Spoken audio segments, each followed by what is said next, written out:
7 p.m. New York time. My name is Mark Beecher, and I'll be your host tonight. My very special guest tonight is Mr. Jose Hernandez. Jose survived a near-death experience in the year 2000, which transformed his life and initiated a new future artistic life and teaching through his ventures in inner immersion and immersion arts. Jose speaks widely about how these artistic endeavors affect our society. Jose's experience is also featured in a Netflix docuseries, Surviving Death. So welcome, Jose, and open your microphone and introduce yourself to us. Hi. Thank you for having me. My name is Jose Hernandez, and I'm glad to be here with you tonight. Oh, we're glad to have you. And we know you have a very interesting story for us. Yeah, it is an interesting story. Totally unexpected, right? Because Right. We're hearing a lot more these days about people with near-death experience. Um, I don't know why the subject is so frequent. If people didn't hear about this years before, or it's something new that people are surviving this more and more. But it tells us a little bit about that space leading to death that we're not familiar with. So it does. uh, Yeah, the miracles in medicine are what right. changed it. The ability to resuscitate people changed it in the 60s. So it's relatively new. I mean, some people would come back on their own before, but now we have the ability to revive you, which is what they did with me.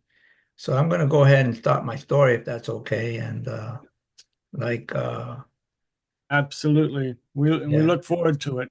yeah, thank you. So my story started in actually in 1999, and I was running some electrical lines in Miami on Biscayne Boulevard, and it was Wednesday night. And people always ask me, "How do you know it was Wednesday?" It's easy because the next day was Thanksgiving. Okay. So we were all looking forward to that 4-day weekend. You got Thanksgiving, you got that Black Friday, then you got the weekend, so we got 4 days off, and we're all kind of looking forward to that. But we were a little behind schedule, so we wanted to kind of make up the time. So what we decided to do, because we're brilliant people, was I'll stay up in the bucket, and the driver will navigate from one point to the next without going up and down and going through all that hassle. Uh, so because of that, the driver was more focused on me in the bucket, so he was looking up more than he was looking down. And there was a stump in front of him that he missed, and he hit it. When he hit that stump, I hit the bucket and I broke all the ribs on my right side. Mm. And of course, when I share the story, everybody's going to think that I got electrocuted. No, it wasn't that dramatic. So I Right. broke all my ribs, and of course, I wound up in an ER. And they tape you up when you break your ribs, and it's a little difficult to breathe. And they gave me these pain meds. But the pain meds had what you call an anti-inflammatory in it. It was just ibuprofen. Okay. Everybody takes that all the time, right? Right. But it turns out I'm allergic. Ah, So I take the pill, and by the time I get home, it's about an hour later, and I feel this really difficulty in breathing. So I call up the hospital and I say, hey, what's going on? I'm having a tough time breathing. And they tell me, well, Jose, you're all taped up. You broke some ribs. You can't take a deep breath anyway. So it just feels that way. Me being kind of like very science-based and math-based, this guy's a doctor. He knows what he's talking about. So I said, okay. So I continued to take this medication. Now, it wasn't like an epileptic attack where I shut down completely in 1 minute. It was a slow process for me. So I got past Thanksgiving, got to the holidays, got to Christmas, and I could barely get up from the bed. In fact, I started to sleep on the sofa because I had to sleep sitting. I couldn't lay down anymore. Never occurred to me that it could be the medication. Never occurred to anyone. right. So and that year, of course, was that crazy year when 2000 was coming and everybody thought the world could end, right? So It was all this drama, like New Year's Eve on 2000. And I'm just sitting there waiting for 2000 to come by. I'm really kind of like out of it, getting so difficult to breathe. I could barely walk. So get past New Year's Eve, comes January 5th of 2000. And I finally looked at my wife and I said, look, I think you guys are going to have to take me to the hospital, my wife and my son. And they said, okay. So they drive me to the hospital. It's about a 40-minute drive. And I finally get there. You get into the ER. They decide they're going to admit me. So I looked at my wife and my son. I said, you guys go home. I'm going to be fine. They said, nothing, right? Just a little, whatever. And you know how we always think we're bulletproof. We're going to live Yep. forever. So Yep. I'm thinking, I'm going to be okay. I've been down this road before. Go home. So they left. It was about a little after 12 midnight. And the nurse came in the room right after they left and she said, Jose, if you need anything, there's a little red button right by the bed. If you feel like you need something, just push that button. Now, in my head, I'm thinking, I'm never going to push that button. I'm a guy, right? We're New Yorkers, we're tough. We're like, I would never push that button. But at the same time, I'm thinking, man, I should really push that button because Yeah. I really don't feel well, right? So I decided I'm going to wait. So I waited and I waited and I watched the clock. If you imagine you're laying down, you're facing a door and there's a clock right over it. And I could watch that thing tick, tick, Yeah. tick. And I waited about 45 minutes. Then I was at that point where I just couldn't take it anymore. And I said, oh gosh, I got to push this button. So I did. Push the button. Takes about a minute for the nurse to get there. How do I know? I'm looking right at the clock. Right. That moment was one of the longest moments in my life. It just felt like forever. When she opened the door, she just looked at me and she hit the code blue right on the wall. When she hit the code blue, I'm thinking, no, she just didn't do that because I have an understanding that that means that I must be seriously ill, right? Something's Right. really bad. So I'm going to share to you what it feels like to die first before I get into the experience. So the next thing I know, people are running into this room. There's a crash team coming in to try to save your life, right? Right.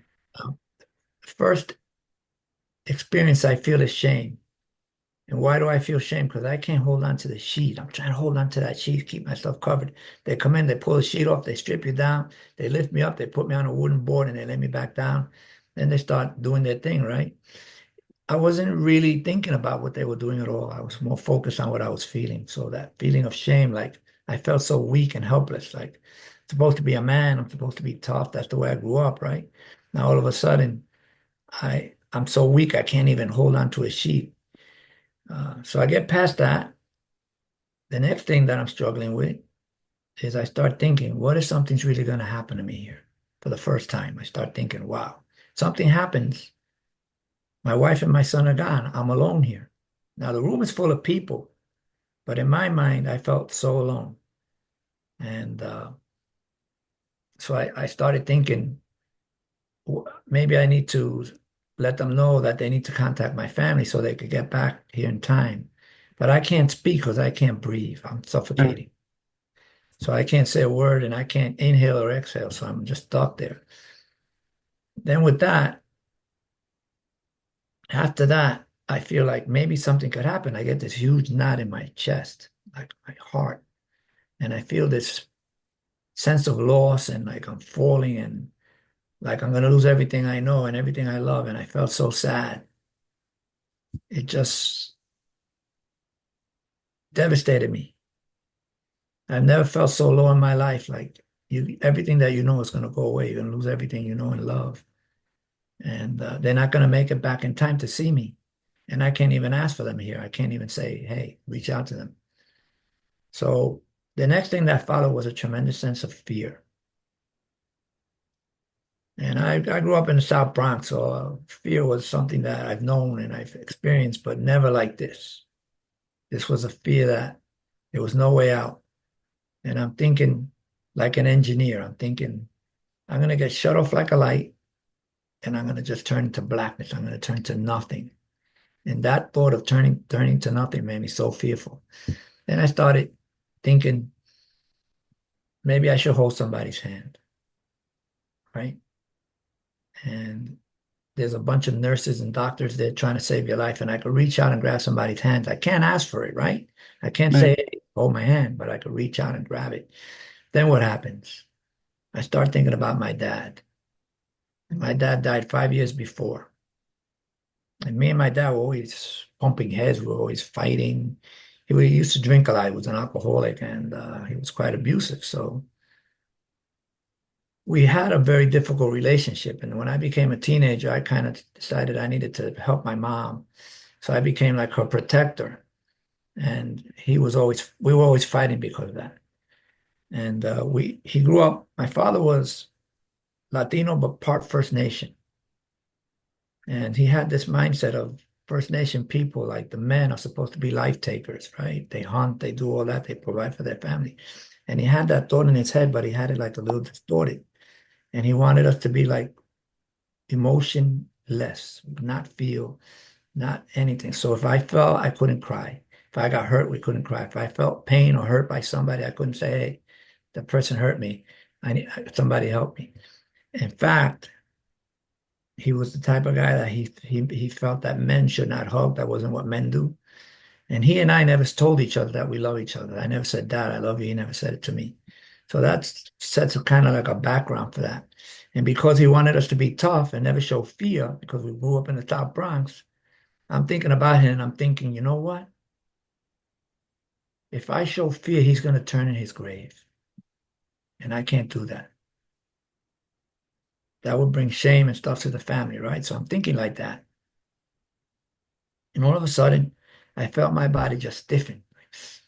And I said, I'm not going to show fear to these people. And I didn't. I didn't. I sucked it up.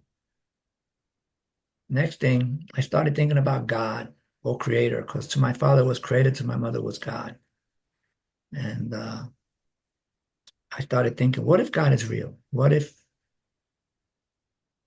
there is something out there that's like that? And I said to myself, well, let me pray. If he's real, let me see. So I started praying to God. I said, God, if you're real, creator, if you're real, if you help me out of this, I promise I'm going to be a better guy. I'm going to change. I'm going to be a good person.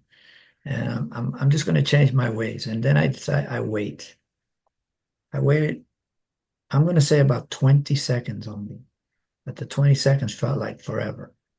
And my heart during that time is going crazy because they gave me all these meds to try to get me to breathe. And my heart is just pounding because I'm not getting any oxygen in there. And it feels like a horse galloping in my chest.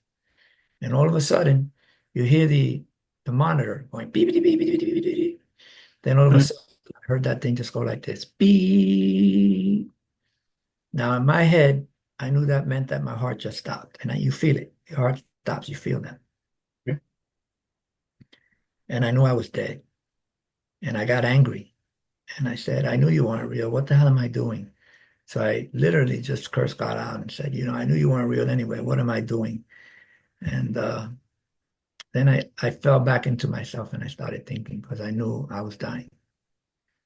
The first thought was, there's no shame and I'm not being weak, but there's nothing I could do to stop this from happening. So, you know, I have to accept this.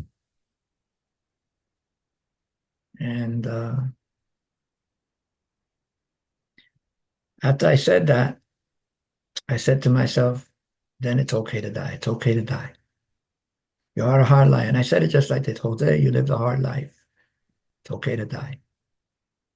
And the minute I said that, it was a shadow in the door. And I remember I was facing that doorway and I could see a shadow, like there was a lot of bright light behind me and that shadow was coming in. And the minute I said it was okay to die, that shadow moves into the room and it weaves around everybody there and it reaches out to me and it touches me.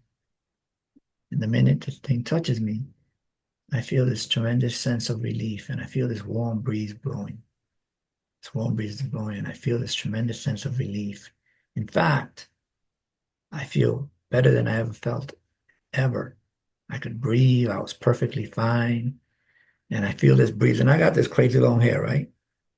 So I'm thinking my hair is blowing in the wind and it's just a warm breeze. And all I feel is peace, calm, and love. And that warm breeze is just blowing, blowing, and I feel like I'm lifting and I'm lifting and I'm lifting. The next thing I know, I'm standing in the corner of the room and I'm looking at this crash chain trying to save me. But I looked at myself, and at that moment, I was dead. And I looked at myself and I said this magical word. I said, that's me and I'm dead. But if that's me, then who am I? Because I knew that everything that I needed to do, what I was doing was laying in that bed dead, that gurney. My eyes, my mind, everything that I needed to do, what I was doing was in that bed dead. So how could I be doing this? So the question was, that's me and I'm dead, then who am I? And then I hear a voice on my left, and it was a woman's voice, and she said to me, think of your body as if it was a car. And that car, that's like 5 million miles on it. You got to say goodbye to this. We can't fix it anymore. We got to say goodbye. So I'm thinking, and wow, I just said goodbye to life. Now they're asking me to say goodbye to my body. So I looked at myself and I approached my body. As I got near it, something really magical happened. For the first time in my life, I looked at myself and I was good enough. And I felt compassion and love for who I had been. And I realized I never, ever accepted who I had been. I was never good enough. There was always something wrong. And everybody always told me, you're not good enough. You're never going to make it. You're just, and somehow all that stuck and I believed it. But now I looked at myself and I knew that wasn't true. I was perfect the way I had been. This body had been perfect for me. In fact, I realized this body gave itself up for me. And as I looked at this body, I started to get these memories. And I call them benign memories because they're not like memories like when you get married, when you graduate university, when you see your first baby born. They were more like mundane stuff, like holding my little brother's hand, taking a deep breath, hearing a bird sing, you know, hugging someone, a kiss, little things that we do every day that are happening every minute. And then I had this tremendous sense of loss as I looked at myself and I said that. Because I was always trying to make money. I was always working, busting my buns to work, make money. And that's all I thought about. Now here I was dead and it was too late. And I realized that life was happening every second that I was there and I was missing it. So one of the memories I had was looking at one of my children in the eyes when they were real little and I could see the love they had for me. And I'm saying, how could I have missed all these things? And now it's too late. I'm dead. And I had this sense of sadness and regret. So the next thing I know, I hear this voice say to me, Jose, we got to keep going. So I said, okay. And I followed it. And I'm going to call her an angel because I believe that's what she was. So I'm following her.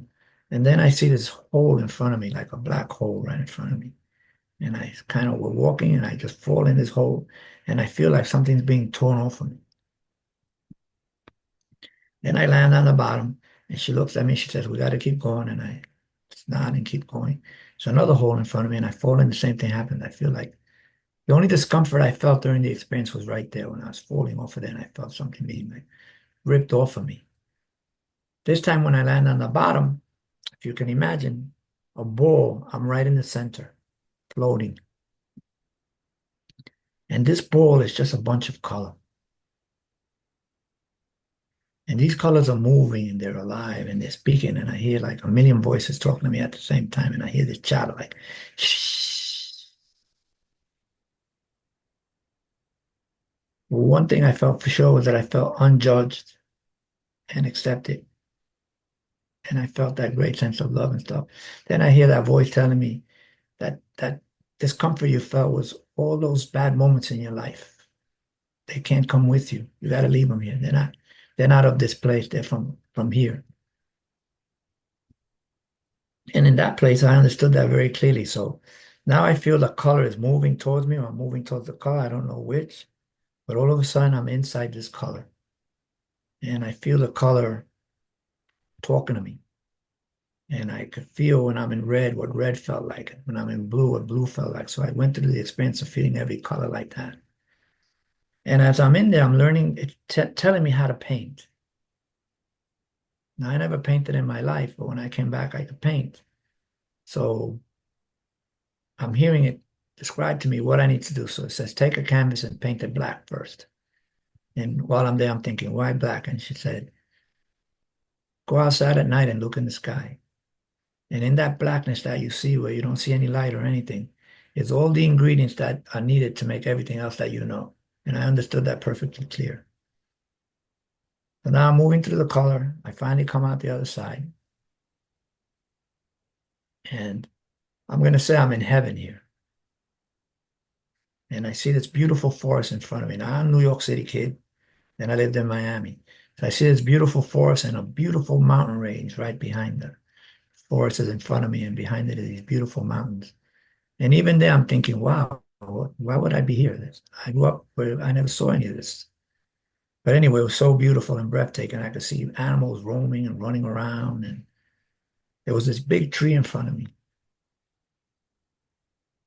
And before I moved to go near that tree, I asked myself, I started thinking about my kids, and I said, what's going to happen to my kids? And I heard that voice tell me not to worry, you can see them from here. The minute she said that, I was like, oh, wow.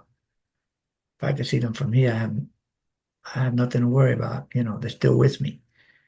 Then I realized I was flying. I said, I'm flying. And she said, Jose, that's normal here. So I embraced that and I started to move. I started approaching this tree. And as I approach this tree, as I get near it, I become the tree. I could feel the tree drawing from Mother Earth, sucking water and nutrients up. I could feel its heart and I could feel its branches. I could feel the warm sun hitting it and everything. And as I roamed up the tree, I became the leaf. Then I became the bird that was on the tree. Then I became the sky, and I was becoming everything that I got near. Became the stones, and it taught me what being one with everything was. Then I finally looked at that mountain and I said, "Man, I want to go over there and have this beautiful white snow cap on top." And I'm thinking, I just want to go up there and see what that looks like. So I move and I head up there and I go up to the sky. And I'm flying really close to the top of the mountain. And I could see the whiteness. And as I look down, I could see the beautiful snow all over the top of the mountain. Then I look up again. If I look to my right, I could see the sun. The sun was, I don't know if it was rising or setting. All I know is that it was like I was looking through a telescope and I could see the flares coming off of it. And all that warm air was coming from there. And I'm thinking, you know, this must be what's lifting me, what's letting me fly, all this warm air, right?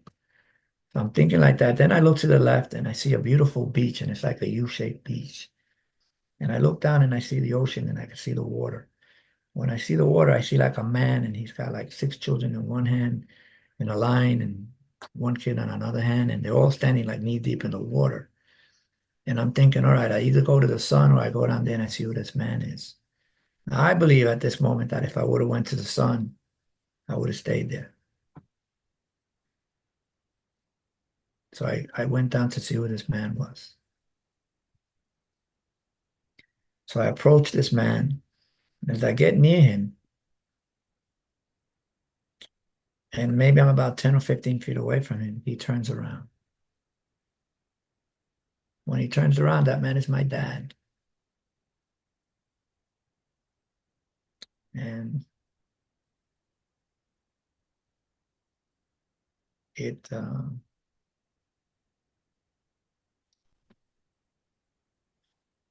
it was like my chance to make up for all that I couldn't do in life. I'm looking at my father and I'm saying, oh my God, I got an opportunity to do here what I can't do in life.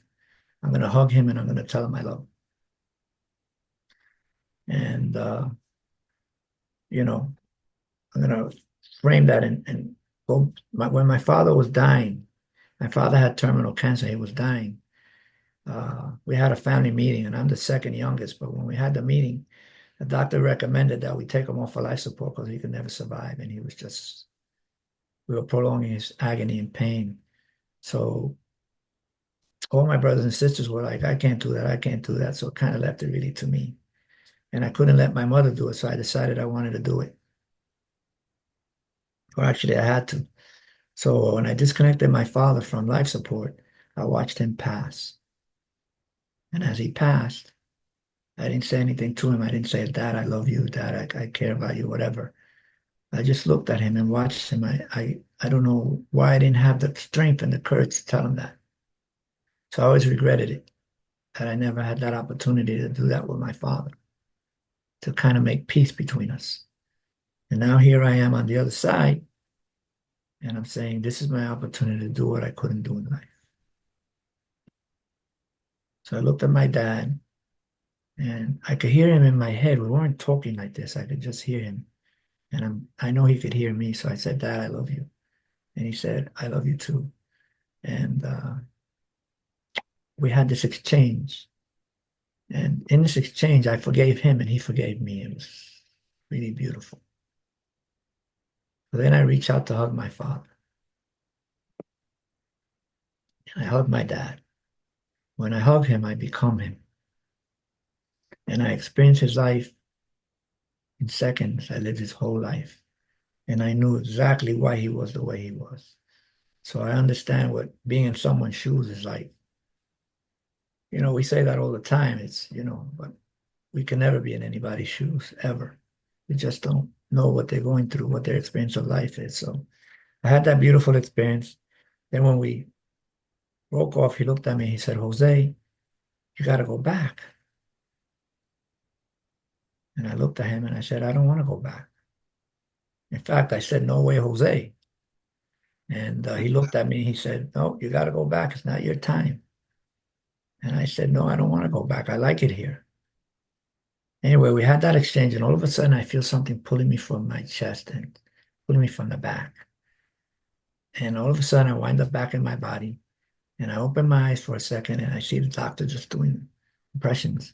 And when I opened my eyes, she kind of moved back. I think I surprised her. Yeah. And then I went back to my father. So I'm back with my dad. And we're having the conversation again. Hey, you got to go back. I don't want to go back. You got to go back. I don't want to. And,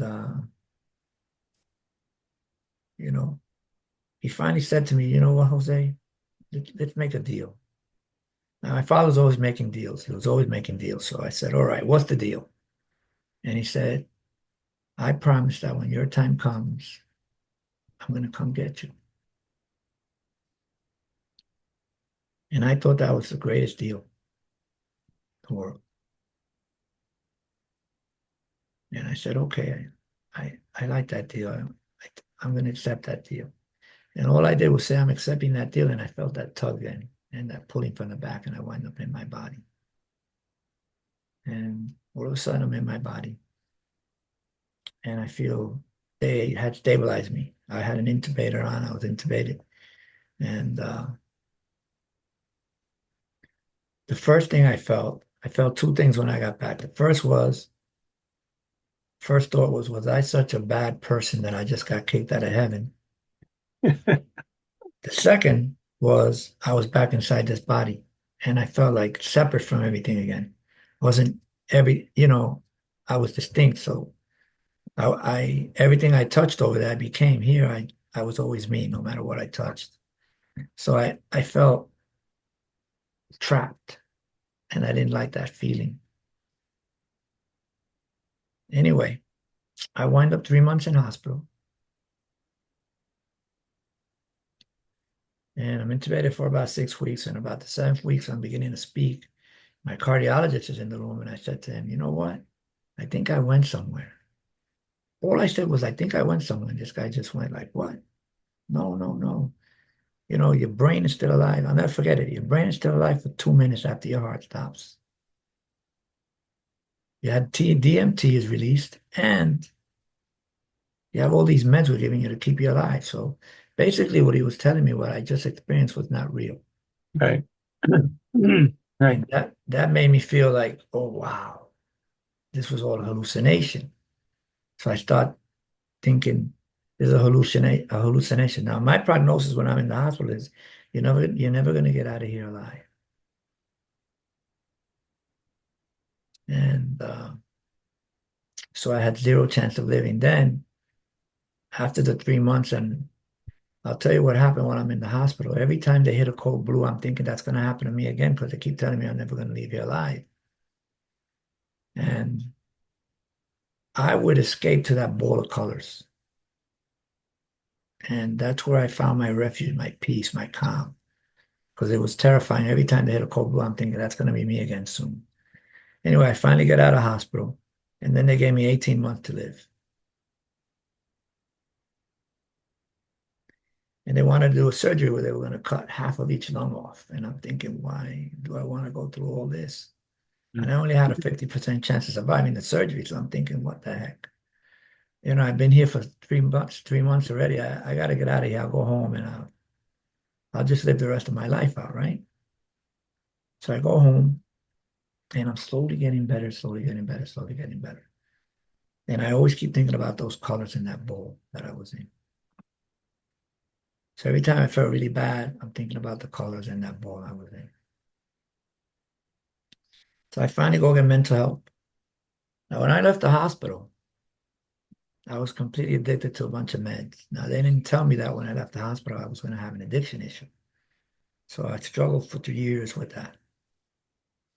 So I went to get mental health because I thought that, first of all, the experience was not real. So I thought my mind was broken and I was crazy. So I went to get mental health and I went through a series of mental health professionals. And it took me 3.5 or 4 years before I could sit down and share that story that I just told you with someone. And this mental health professional just looked at me one day and she said, Jose, I'm not supposed to do this. And she sat right next to me. She took my hand.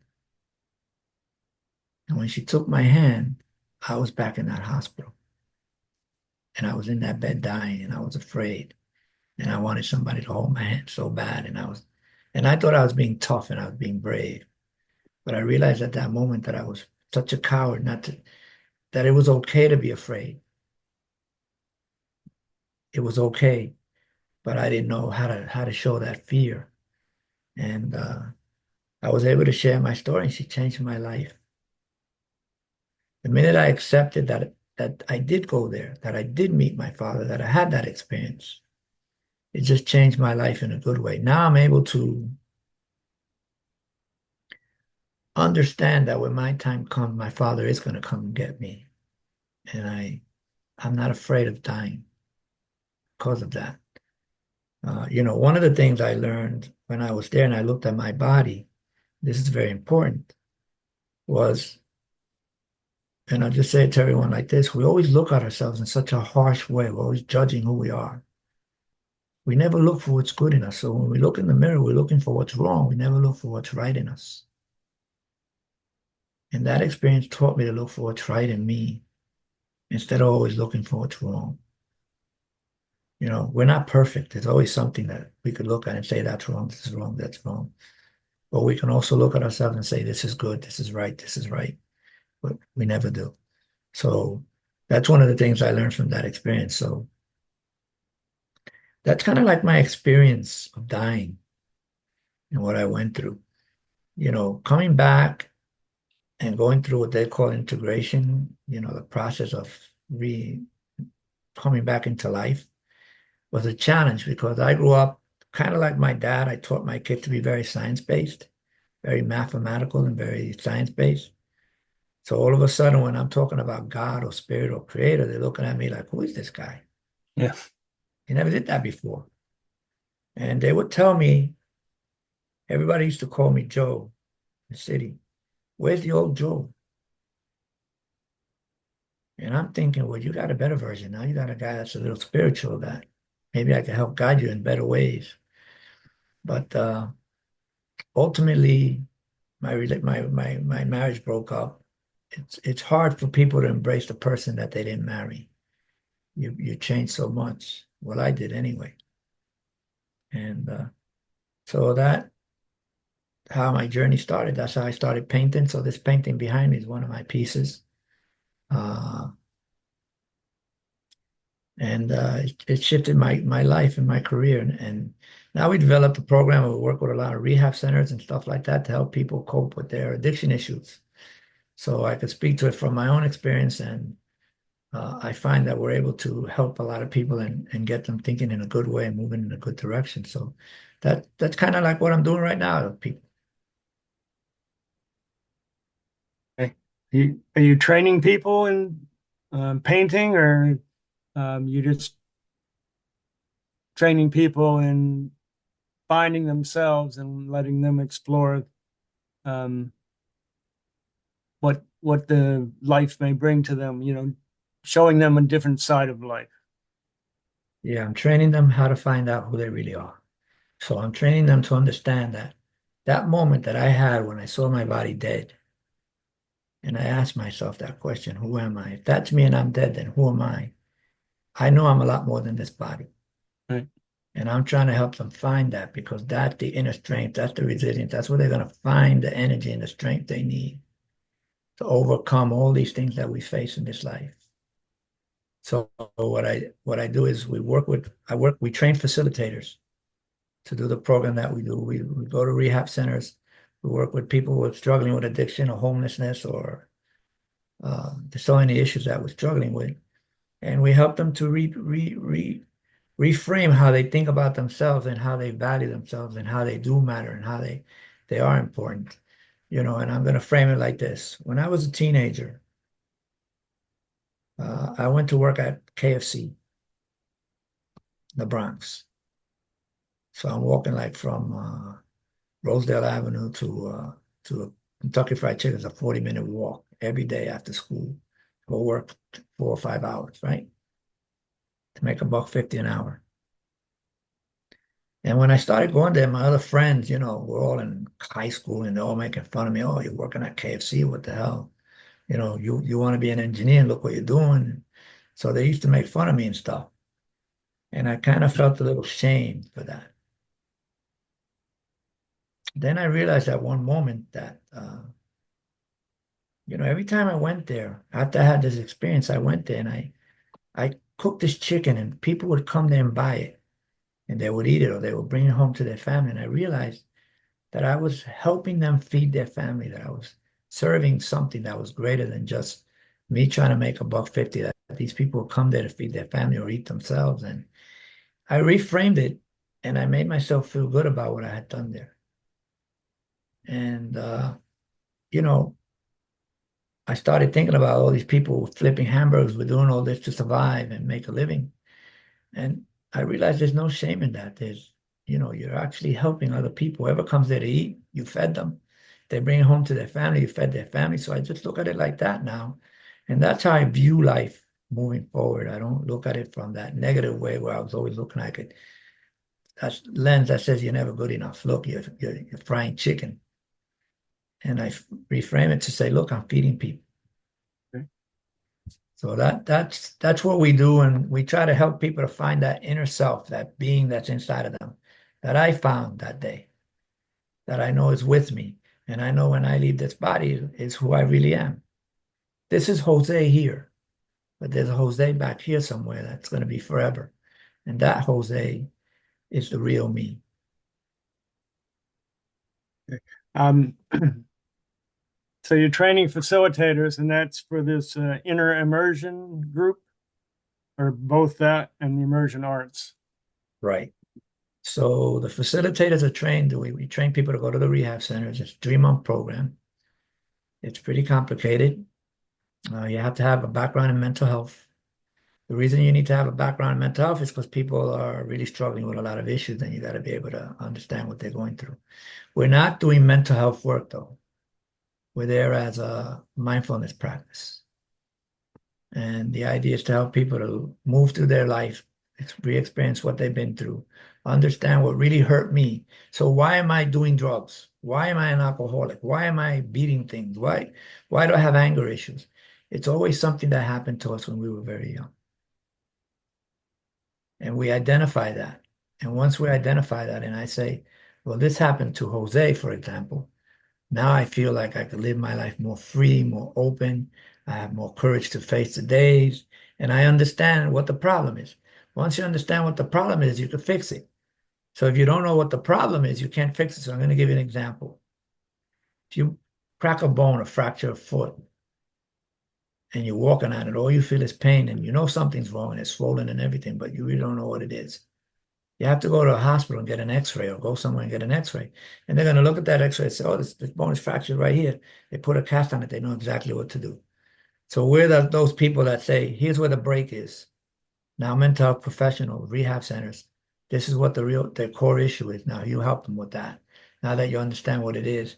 And once I understand what my problem is, I think what happens is we tap into our inner healer because now I know what's wrong with me. Now I'm not guessing. I'm like, oh, what's wrong with me? I'm not good enough. And it always boils down to a lot of things that don't really define what the core issue is, what the actual problem, what the cause is. And the program just identifies what the cause is. We don't diagnose, we don't do anything like that. We leave that to other people. And we've changed so many lives in a good way right now that I am just so proud of that program. It's unbelievable. Is there a spiritual component in that training, or just offer that subject to people to say that you are more than the body that you're sitting in? You're more than that.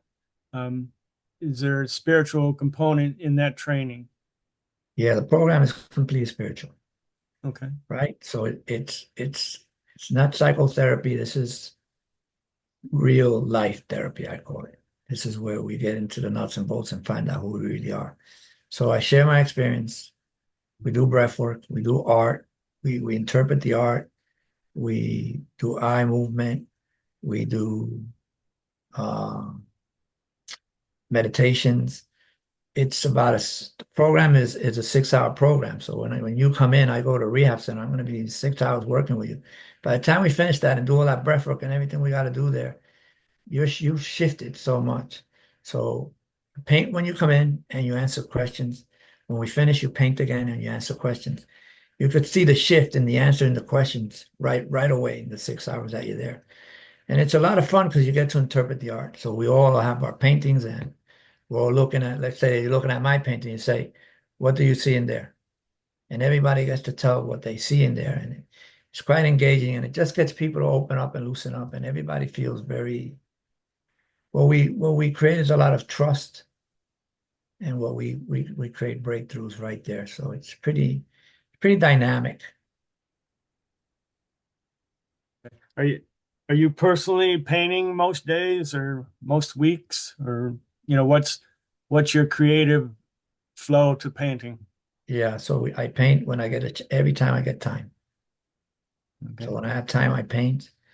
Uh, we do a lot of work with the inner immersion.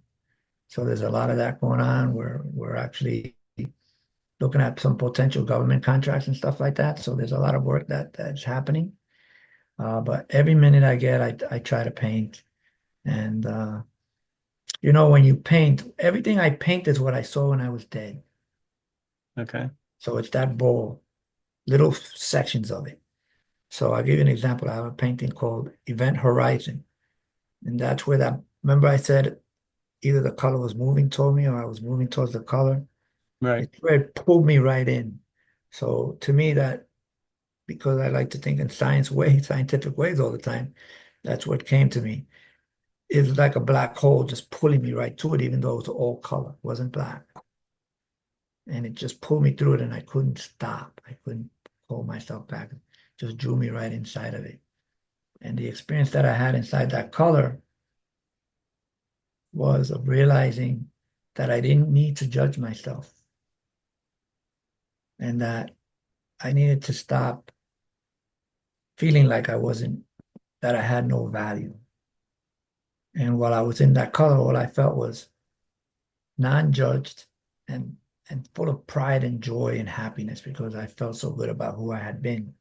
Now, remember, I used the word had been because while I was there, I realized that I was not alive, like in a body. I had an understanding that I was not in my body anymore. I knew I was dead. So I knew I was in spirit.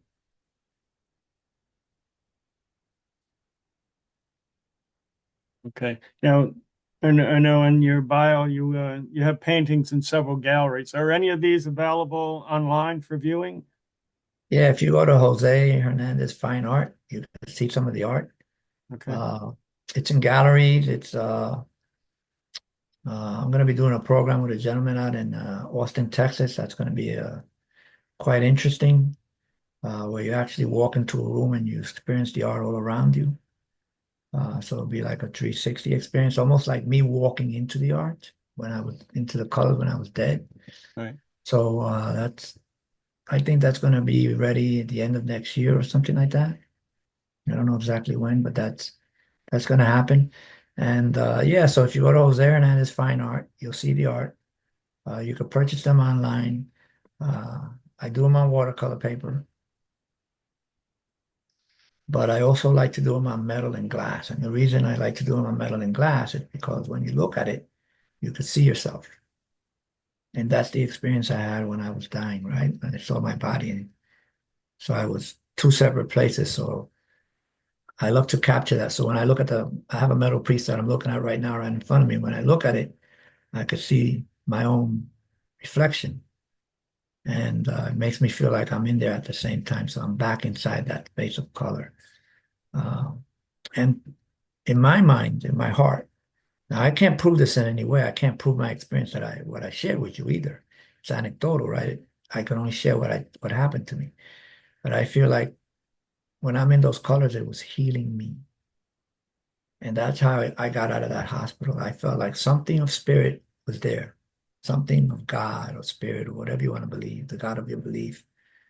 And it healed me. And that's why I make sure that I say the way it was. Every time they hit that cold blue, I would go to that space with the colors. And that's where I found peace and calm because there was a lot of fear. You know, when you go into the ER like that, the walls are glass a lot of times. Yeah. Anyway, where I was, you could see the people next door to you. Sometimes someone will come into that room and 2 or 3 hours later, they lost that fight and they were gone. And you could see it. Even though when you're intubated, you're like in a half comatose state. They induce coma. You're aware of a lot of things still happening around you. You know, they think that we don't have this awareness. So, in fact, when I was dying, I forgot to share this part. There's a moment when I could hear the IV drip, and it sounded like rain hitting a tin roof in Puerto Rico, somewhere like in an island, right? Yeah. Splash, splash. And I remember looking at the wallpaper, and this is right before I died. And I could see the grain in the wallpaper, and I'm like awed, like, wow, what is going on? My senses are so like incredible. And you have that sense of everything happening around you. In that room, you're aware of everything everybody says.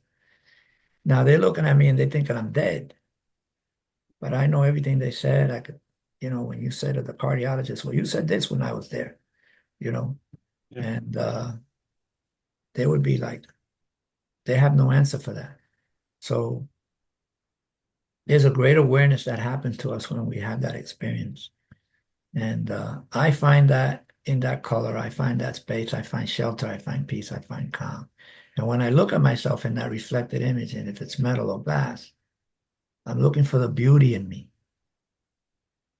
I'm not looking for what's wrong with me anymore. I look for what's right about me. And I think if we did that as human beings, this world would be such a different place.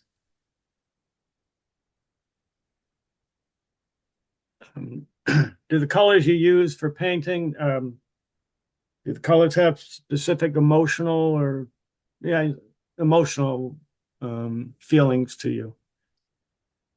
Well, I'm just going to share it like this with you. To me, the color is almost living. It has a spirit. It has its energy, right? So that color is on that wall. But for me to see it, it has to travel across that space and get into my eye so I can interpret it and then my brain interprets it and I see it. So that color's moving. It's a frequency. It's not stagnant. It's not. So to me, the color's living. It's like the trees, like everything else, the birds, it has its own spirit. It's not an animated spirit like we as living, what we call living has, but it still has a spirit. And I feel color communicates with us, right? So we're all together at a museum or an art gallery or something, and we're looking at three pieces of art. I like one. You're going to say, I don't like that one. I like this one. And the other person says, oh, I don't like none of those. I like this one. To me, that's that art talking to us, and it it kind of resonates with us. And I think when I pick something that I like that's art-based, I think it's talking to me. Now that simplifies it to me. It's a simple way of putting that connection that we have with something that is inanimate, right? In our view. But to me, it's a conversation that's going on, and I don't have the equipment to pick that up here like I did when I was dying.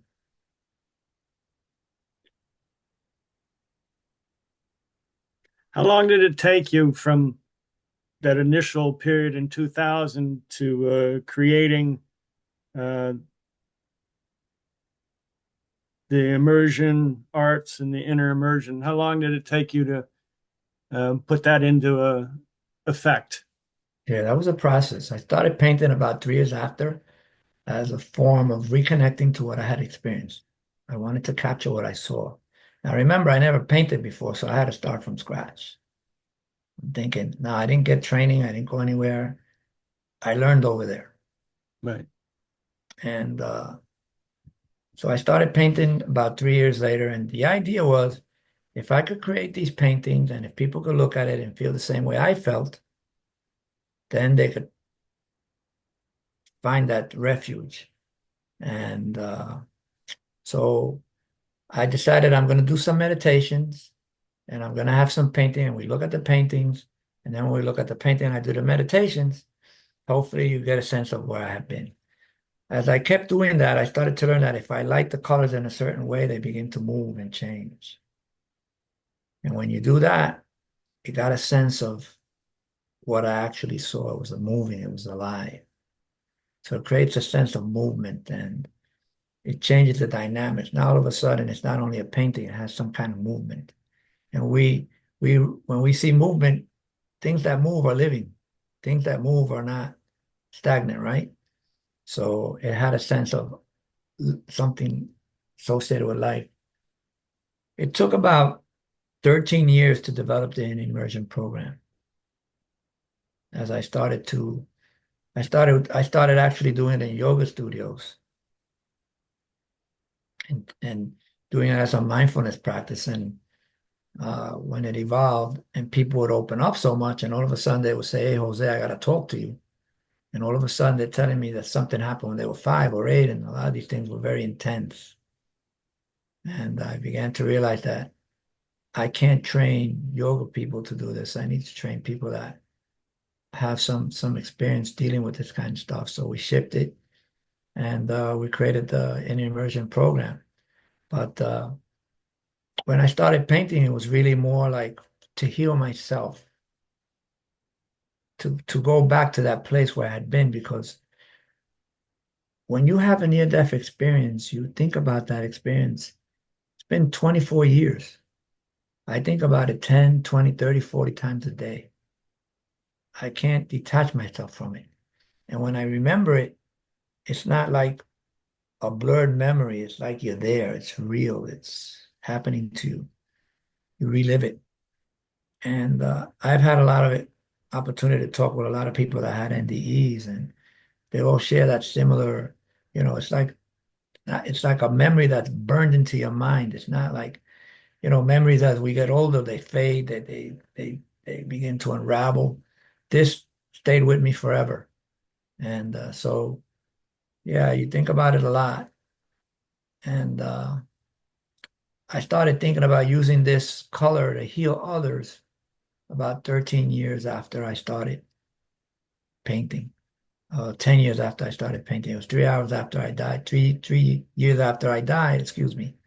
And then it was about 10 years before I had the immersion program.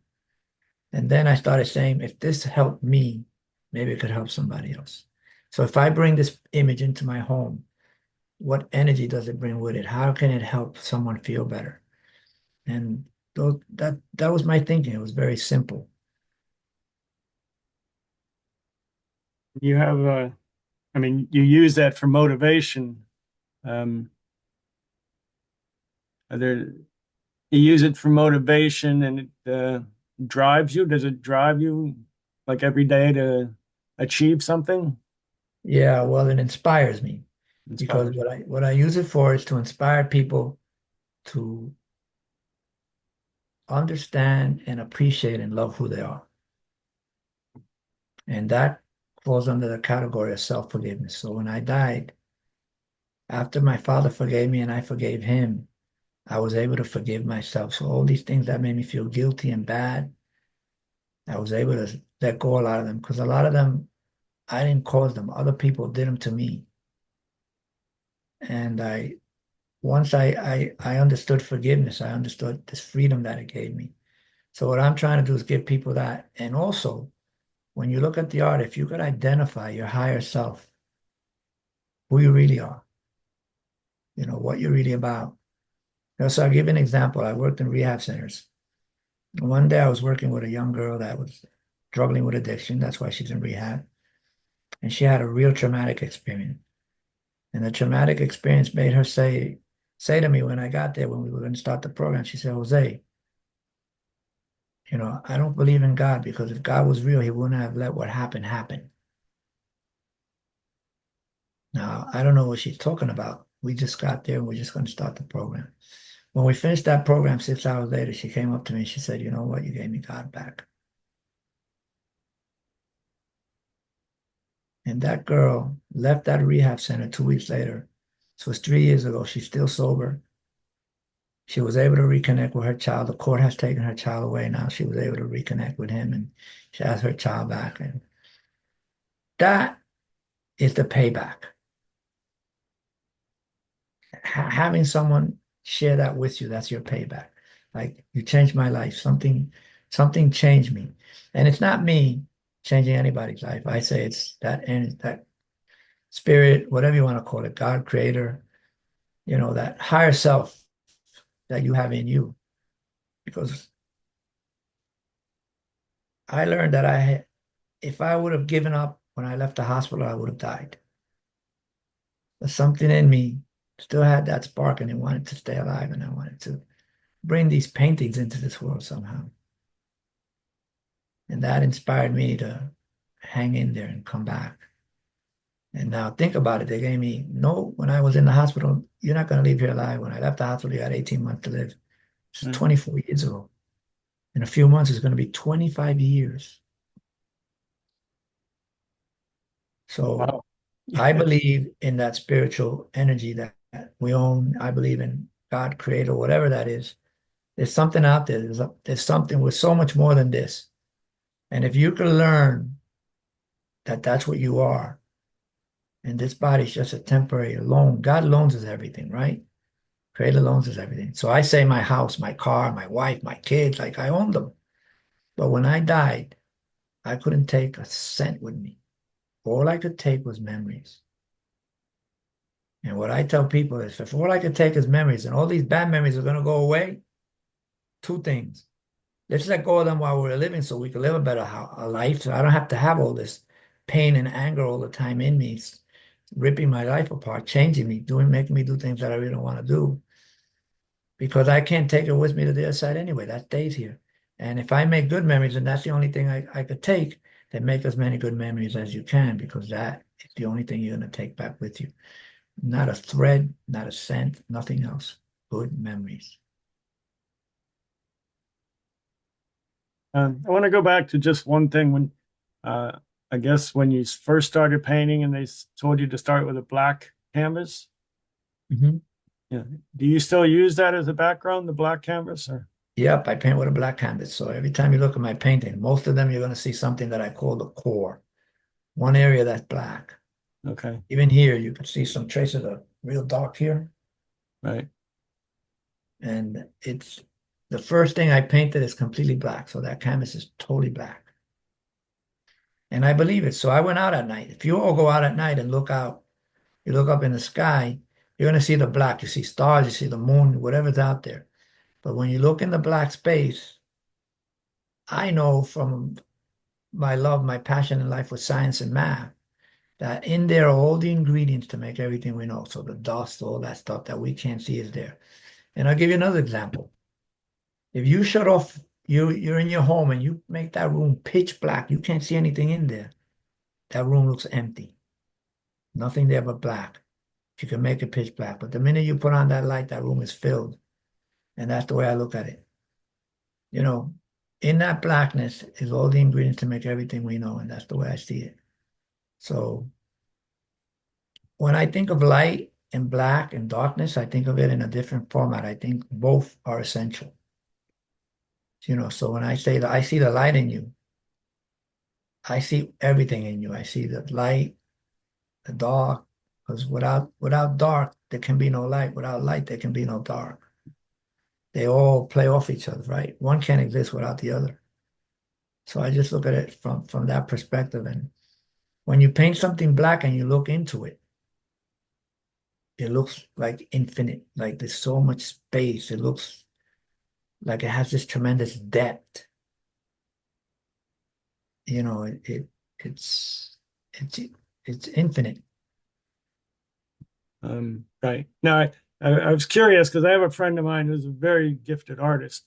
And for like the last 30 years, and he always painted on a white canvas.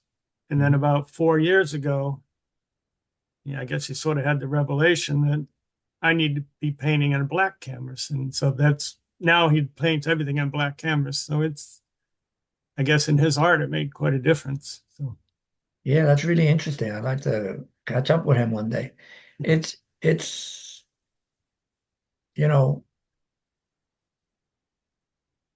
I think both are proper, but in my case, when I see the black points in the art, it's almost like it gets so infinite.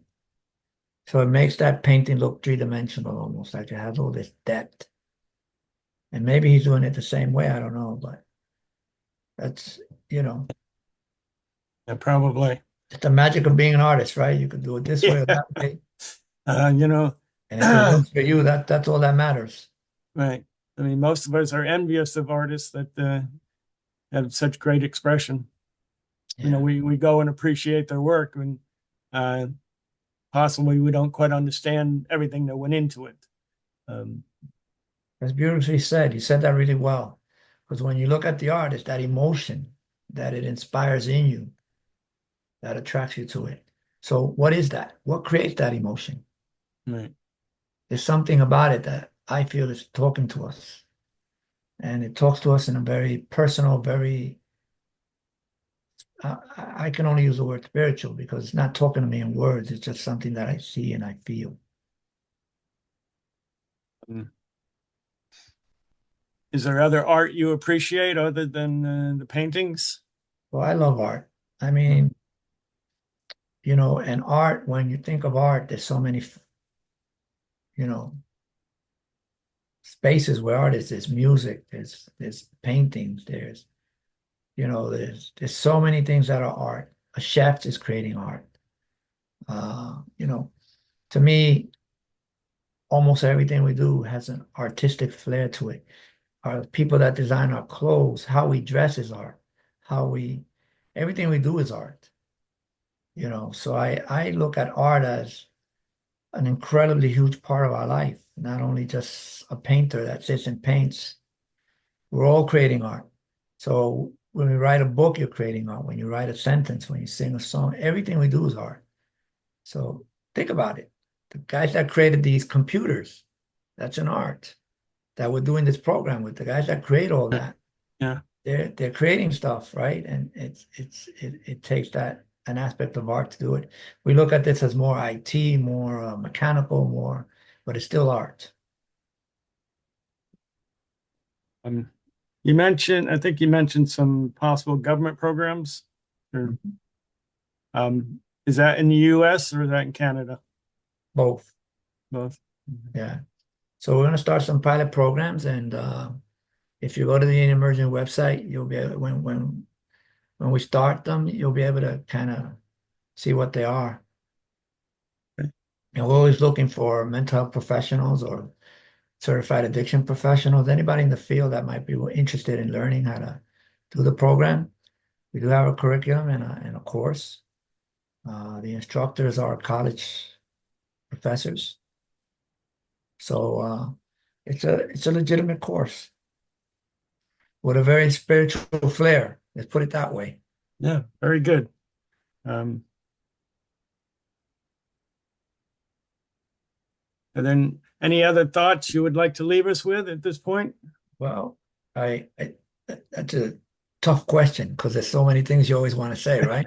Yeah, But what I like to share with you is, look, life is not easy.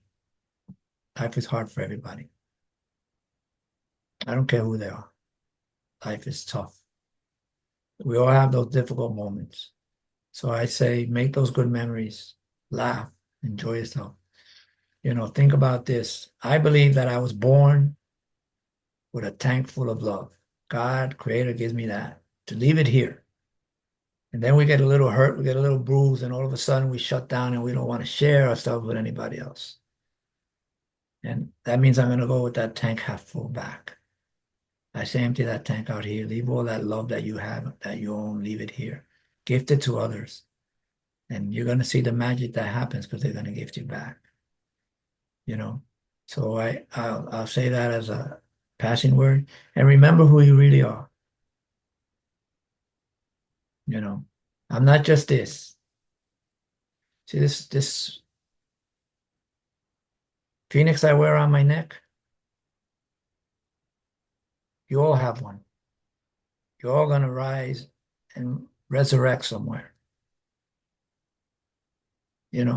Believe that you're so much more than this body, and believe that you deserve things and that you're good and that you're good enough, and that, you know what?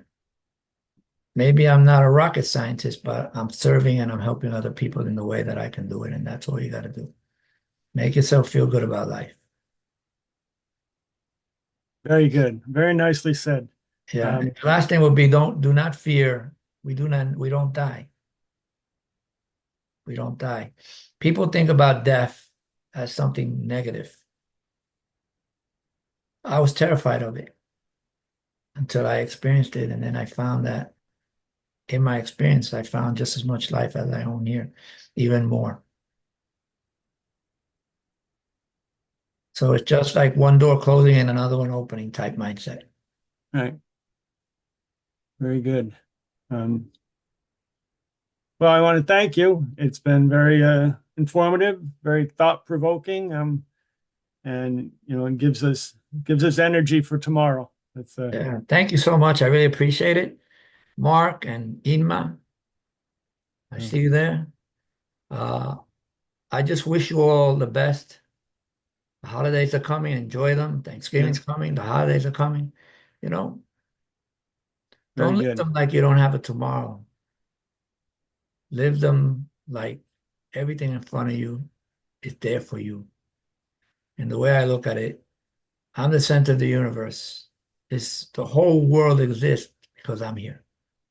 It's Very good. me, and it's there for you. So look at it that way. Make those good memories and live your life. Enjoy it. Peace to all of you. Have a great day. Okay. Take care. Thank you, Jose. Good night. And Good night, to Ima. all our Okay, other see you. listeners, we'll have an additional program next Tuesday with Preston Dennett on the healing power of UFOs. So thank you. Thank you. Night. Night, everybody. Night.